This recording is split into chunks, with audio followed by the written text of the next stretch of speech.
यशोमती मैया के नंदलाल।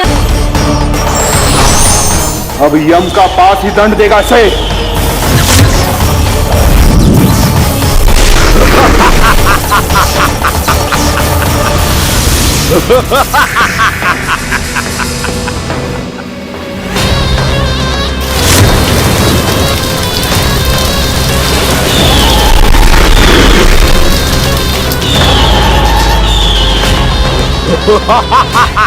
तूने जल की धार को भले ही काट दिया हो दुष्ट, पर हिम में धार नहीं होती। अब मेरी हिम शक्ति तुझे जमाकर नष्ट कर देगी।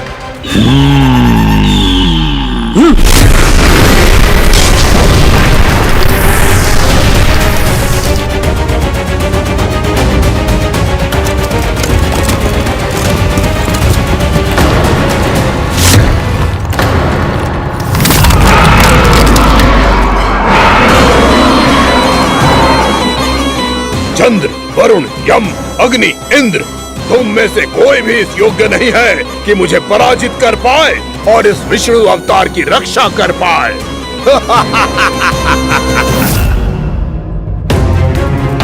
इस असुर को तो देवता कुछ ना बिगाड़ पा रहे हैं।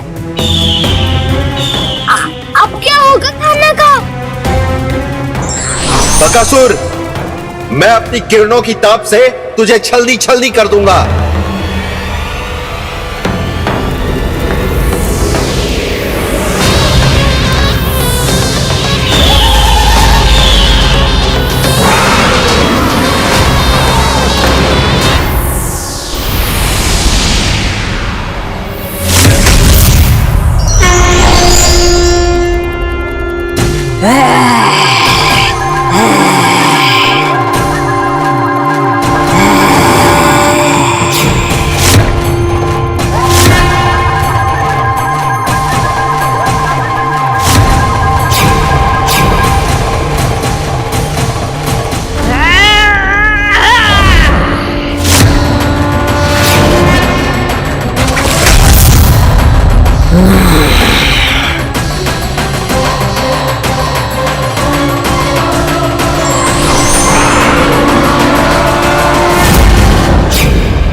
पुत्र कार्तिकेय, इस असुर के उदर को फाड़कर अपने पिता के सखा श्री कृष्ण को मुक्त कराओ पुत्र।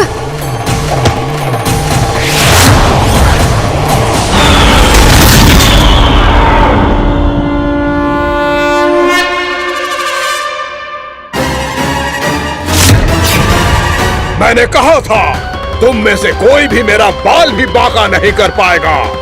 तुम देवताओं का तो सामर्थ्य ही क्या, स्वयं देवों के देव महादेव भी मेरा कुछ नहीं बिगाड़ पाएंगे।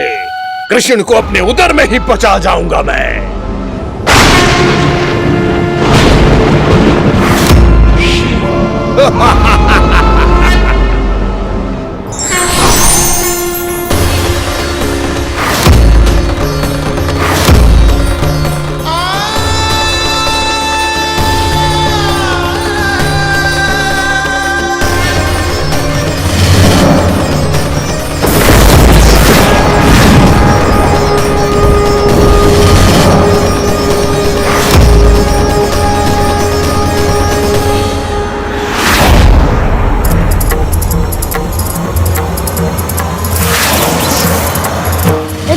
शिव शंकर का त्रिशूल है। एक ही बार में इस असुर का प्राण ले लेगा ये। हाँ, महादेव का त्रिशूल।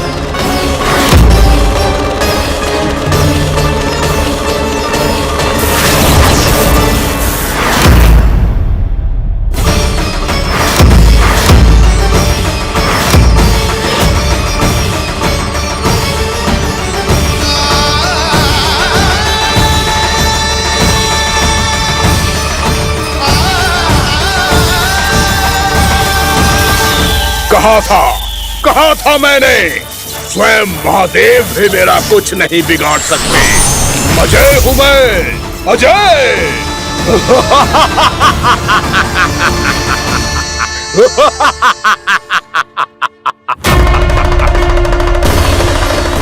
प्रभु, आपके त्रिशूल की महिमा तो अपरंपार है, तो फिर ये ठहर क्यों गया?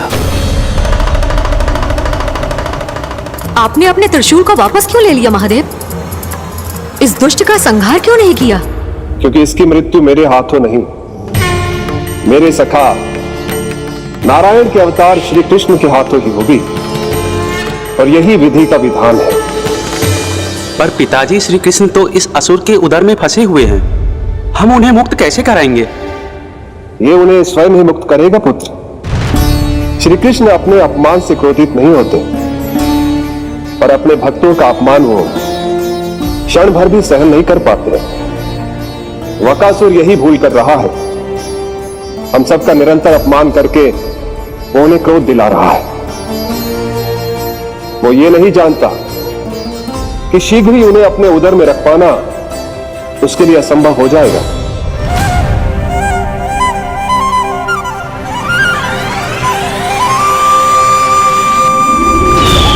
क्या हुआ महादेव? पराजित होकर भी मुस्कुरा रहे हैं।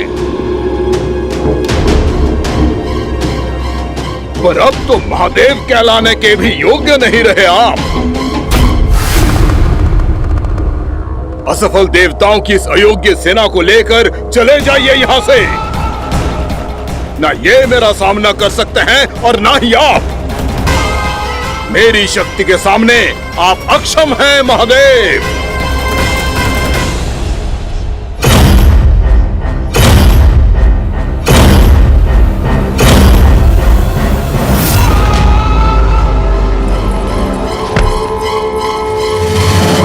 सुधा, जिस दुष्ट ने मेरे लल्ला को निगला है ना, भीतर से जलेगो, छटपटाएगो, पीड़ा से कराएगो।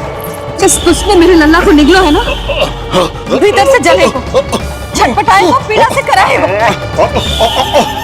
ये क्या हो रहा है मुझे?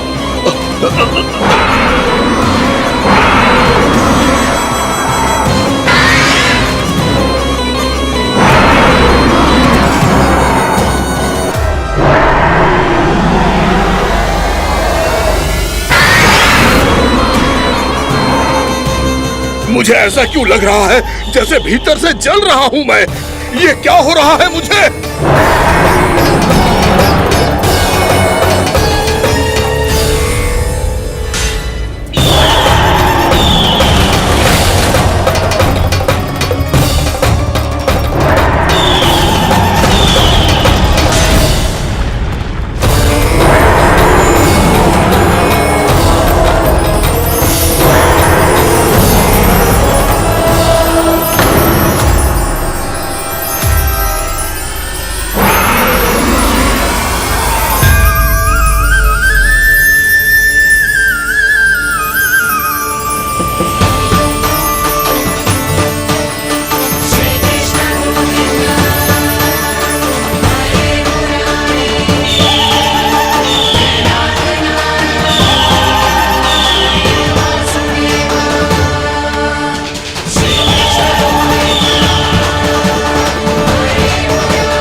हे प्रभु, मैंने ऐसे कौन से कुकर्म किए थे कि मुझे ऐसी मृत्यु प्राप्त हुई?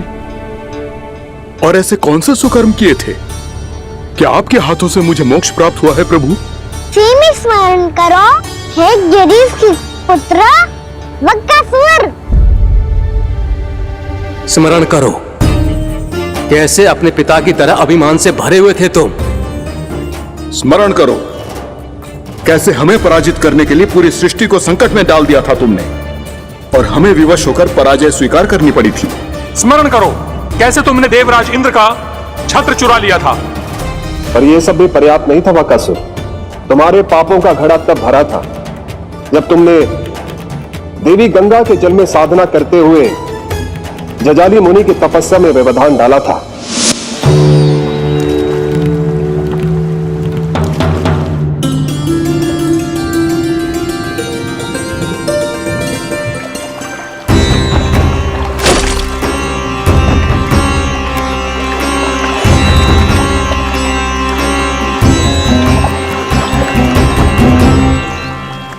रुक क्यों गए चालक?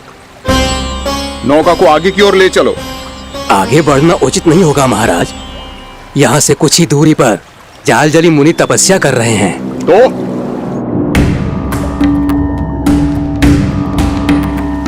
मेरे मत्स्य आखेट के क्षेत्र में इसने तपस्या करने की भूल की है। मेरे ही राज्य में मेरा कोई क्षेत्र मेरे लिए वर्जित हो, यह मुझे स्वीकार नहीं है। आपने पर्याप्त मत्स्य आखेट कर लिया है महाराज। यदि तुम इन मछलियों का आहार नहीं बनना चाहते हो, चुपचाप मेरी आज्ञा मानो। क्षमा, क्षमा महाराज।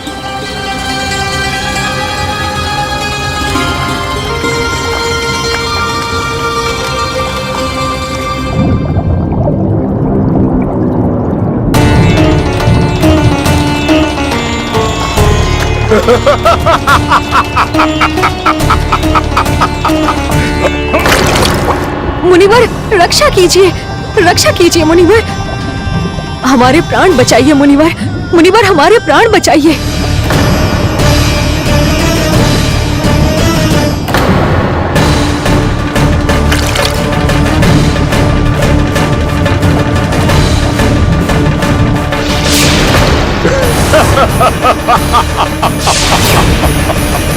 ठहर जाओ असुरराज,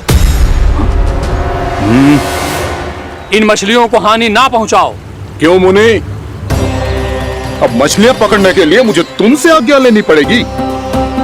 तुमने तपस्या करने से पहले किससे आज्ञा ली थी? मां गंगा से, इस जल में रहने वाली सभी मछलियों से। इस उपकार के बदले इन सभी मछलियों को रक्षा करने का वचन दिया था।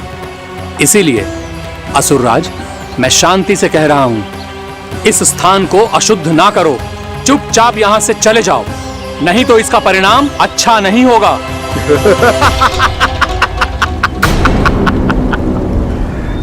तुम जिन देवताओं की तपस्या कर रहे हो ना मुनि, उन्होंने भी मेरा कुछ नहीं बिगाड़ पाया था, और तुम मुझे धमकी देने का दुस्साहस कर रहे हो।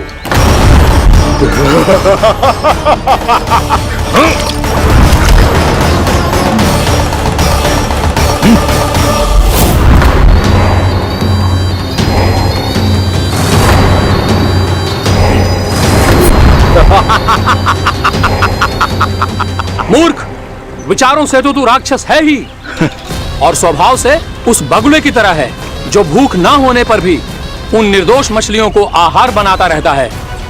इसलिए अभी इसी क्षण से तू वकुला का जीवन जिएगा। ये मेरा श्राप है, ये मेरा श्राप है।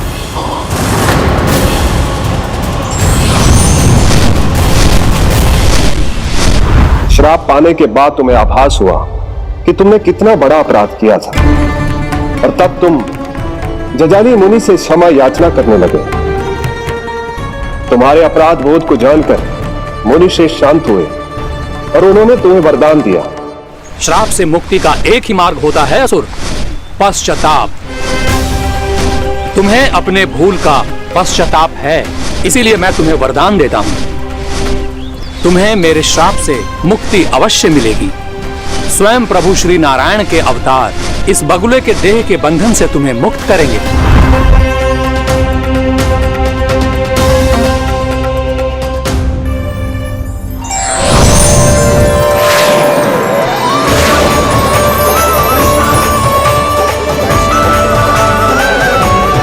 प्रणाम स्वीकार करें प्रभु।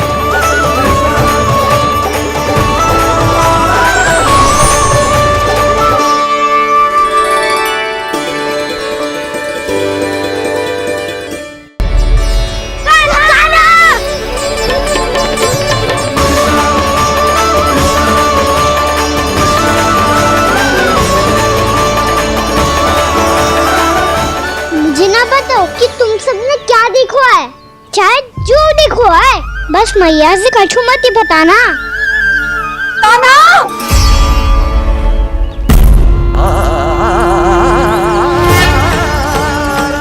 कान्हा!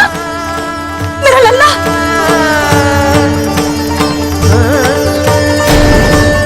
भानु बता रहा था तुझे कोई असुर पंछी निकल गया था। हाँ?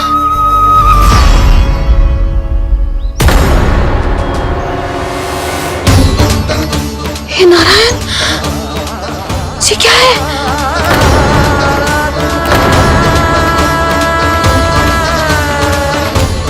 ये सब कैसे हुआ लल्ला? हाँ? कोई बताएगा मुझे ये क्या है?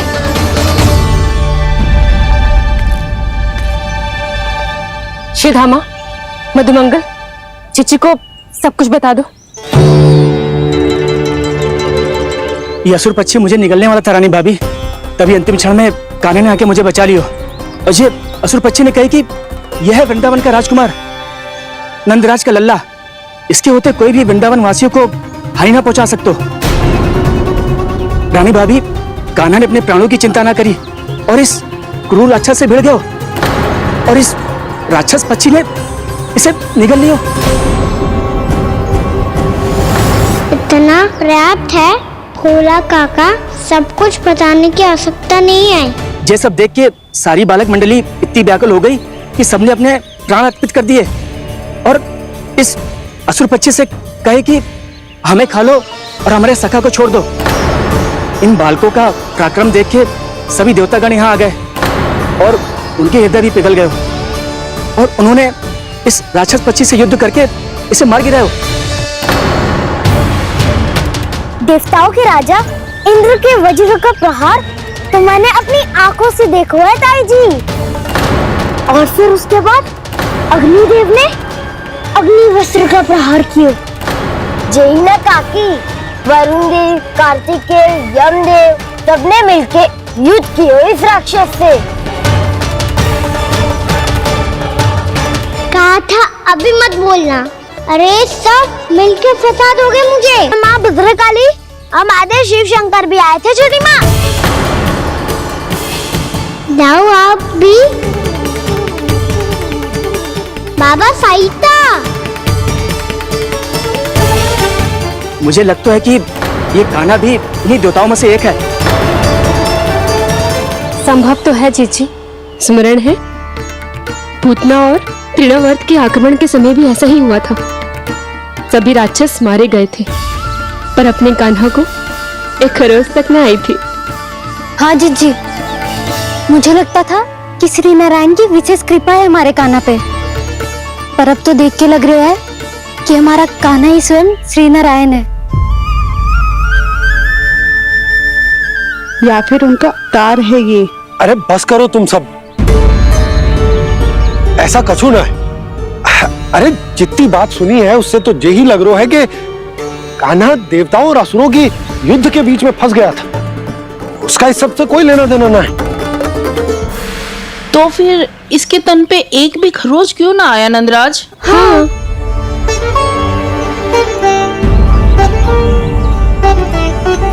है काकी, खरच तो है।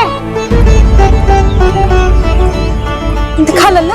भैया बात पीड़ा आ रही है, कुछ करो ना। चिकोपिया भी ना अति करती है। श्री नारायण का अवतार हो तो इतनी तनिक सी खरोच पे ऐसे रो तो क्या? बस बहुत होगा, अब तो तुम सबने सीमा ही पार कर दी है। कभी से श्री नारायण बुलाते हो, कभी श्री नारायण का अवतार। तनिक कछु हो ना जाता है कि तुम सब कहानियां बुनने लगती हो। जे बस साधारण सा बालक है, मेरा लल्ला है जे, इसे भगवान मती बनाओ।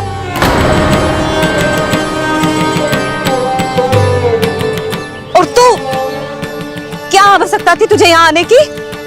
हाँ, वो भी मुझे बिना बताए। मेरे साथ छल करके आए हो तू। अब तू घर चल, ऐसा दंड दूंगी ना कि मैया बहुत पीड़ा हो रही है, मैया बहुत पीड़ा हो रही है मैया। हाँ नन्ना, तू घर चल, मैं तुझे औषधि लगा दूंगी। हल्दी का लेप लगाऊंगी ना, झट से ठीक हो जाएगा। चल।